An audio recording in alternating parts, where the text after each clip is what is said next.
Tirumala class లో December prelims mains కొత్త class start అవుతుంది. ఈ నెంబర్ కి కాల్ చేసి రిజిస్టర్ అవ్వండి. లిమిటెడ్ సీట్స్ ఉన్నాయి. Welcome to Suman TV. నేను మీ నవీన్. ప్రస్తుతం నేను వచ్చేసేసి వాతావరణం చూస్తుంటే ఏదో ఒక ఊటీలోనో కొడైకెనాల్లో ఉన్నట్లుగా అనిపిస్తూ ఉంది, కానీ కాదండి.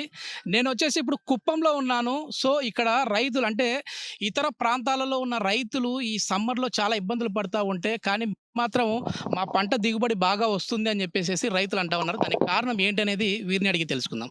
అన్న నమస్తే అన్న. ఏంటన్నా ఏ పంట వేసినావు? కీరా సార్. Okay okay. ఎట్లా అన్న, ఎట్లా నడుస్తుంది పంట దిగుబడి? అందుకు బాగుందా సార్? బాగుంది సార్, దిగుబడి బాగుంది. ఎట్లా మీరు ఈ డ్రిప్ ఇరిగేషన్ అనేది ఒక సిస్టమ్ వచ్చింది దగ్గర దగ్గర 27 సంవత్సరాల క్రితం బాబు గారు తీసుకొని వచ్చారని చెప్పేసి ఇక్కడ ఏ రైతును కదిలిచ్చినా సరే డ్రిప్ ఇరిగేషన్ అంటా ఉన్నారు. ఒకప్పుడు దీన్ని హేళనగా మాట్లాడారు, కానీ ఇప్పుడు అంతటా ఇదే నడుస్తూ ఉంది. సో ఎట్లా అనిపిస్తా ఉంది సార్? మాకు మహనీయుడు చంద్రబాబు నాయుడు వచ్చినాక ఈ డ్రిప్ మాకు డెమో ప్రాజెక్టు పెట్టినాక చాలా రైతులు కుదురుకున్నాం. అంతకు ముందలా అయితే మాది ఏరియాలో ఏ పంట కానీ అవుతా ఉండలేదు. మహనీయుడు ఆయన డ్రిప్ ఇరిగేషన్ పెట్టిన తర్వాతనే రైతులందరూ పంటలు ఇలా తరకారీ అంతా పనిచేసింది. మేము కూడా ముందుకు పోయేదానికి కారణం ఆయనే.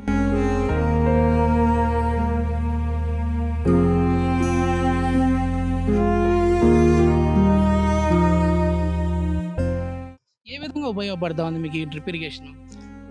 సార్ పంట దిగుబడికి కానీ, మేము ఫర్టిలైజర్ ఇచ్చేదానికి కానీ, పంట అయ్యేదానికి కానీ అన్ని అనుకూలంగా బాగుంది సార్. బాగుంది సార్.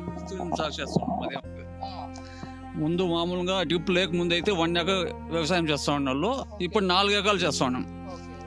డ్రిప్ అదే నీళ్ళు తక్కువతో ఎక్కువ సాగు చేస్తా ఉన్నాం. తక్కువ నీళ్ళతో ఎక్కువ సాగు చేస్తూ ఉన్నాం. ఇప్పుడు ఇంకా ఏమేమి పంట ఇక్కడ డ్రిప్ ఇరిగేషన్కు ముందైతే ఫ్లడ్ ఇరిగేషన్లో వచ్చి ఒక చెరుకు, కొంచెం టమాటో కానీ మిరప కానీ చేసుకునేటోళ్ళం కొద్దిగా.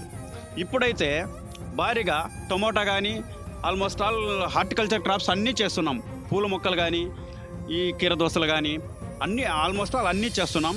మేము డ్రిప్ ఇరిగేషన్ వల్ల, చంద్రబాబు నాయుడు గారు పెట్టిన ఏపీఎంఐపీ డ్రిప్ ఇరిగేషన్ వల్ల అందరూ హ్యాపీగా ఉన్నారు. ఇప్పుడైతే మేము చాలా ఇబ్బంది పడ్డామండి ఈ వైఎస్ఆర్ గవర్నమెంట్లో. ఎందువల్ల అంటే ఆయన 5 ఇయర్స్ వచ్చినాడు. 5 ఇయర్స్ వచ్చిన తర్వాత 4 ఇయర్స్ మాకు డ్రిప్ ఇరిగేషన్ ఇవ్వలేదు. ఆల్మోస్ట్ ఆల్ అన్నీ బ్లాక్ అయిపోయి మేము చాలా ఇబ్బందులు పడ్డాము. క్రాప్స్ కూడా సరిగా రాకుండా చాలా ఇబ్బందులు పడ్డాము.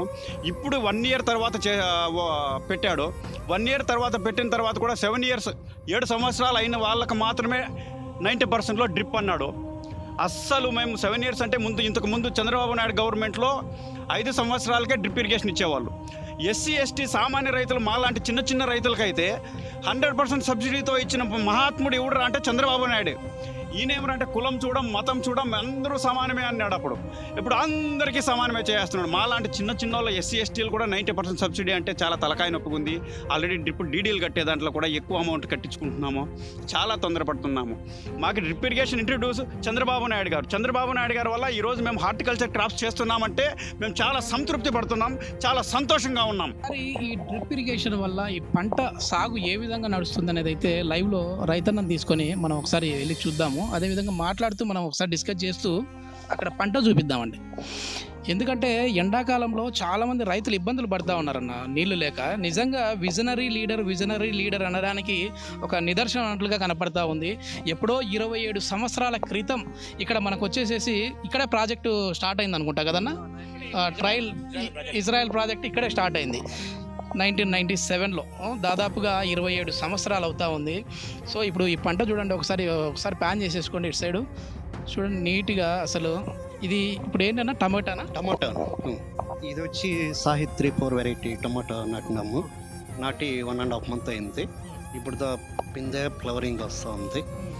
కానీ మేము టమాటా నాటాలన్నా మల్చింగ్ డ్రిప్ లేనిది మేము వ్యవసాయమే చేయము.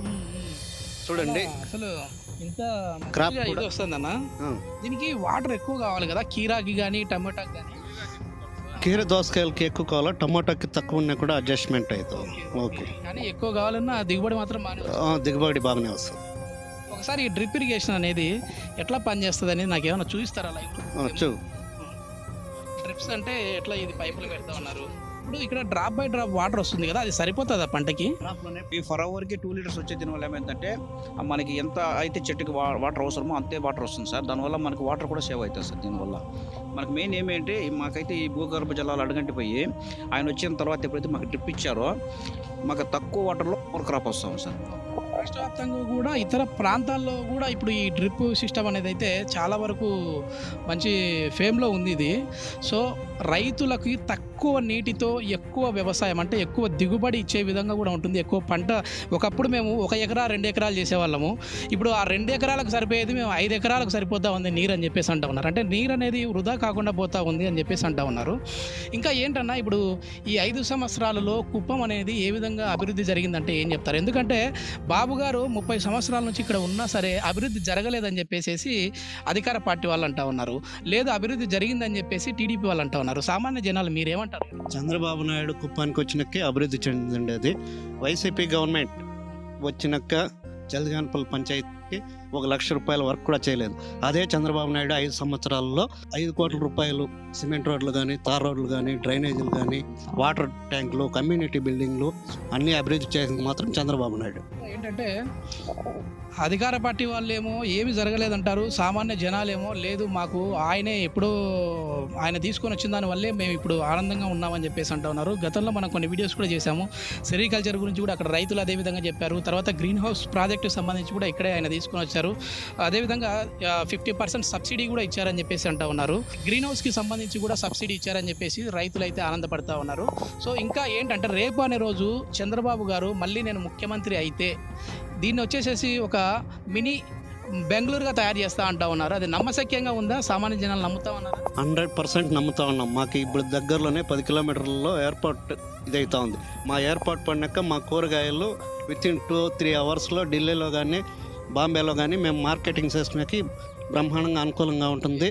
మేము 100% చంద్రబాబు నాయుడిని ఈసారి 1 లక్ష మెజార్టీతో గెలిపేయాలని మా రైతులందరూ, డ్రిప్ పొందిండే రైతులు, ఇజ్రాయెల్ ప్రాజెక్ట్ రైతులు ప్రతి ఒక్కరు ఎదురు చూస్తా ఉన్నాం ఎప్పుడెప్పుడు ఎలక్షన్ వస్తుంది అనేసి. సార్ ఈ కార్గో ఎయిర్పోర్ట్ పడడం వల్ల ఇక్కడ డిగ్రీ బీటెక్ ఇట్లా చదువుకునే యూత్ కూడా ఇక్కడ ఉపాధి చెందుతుంది సార్.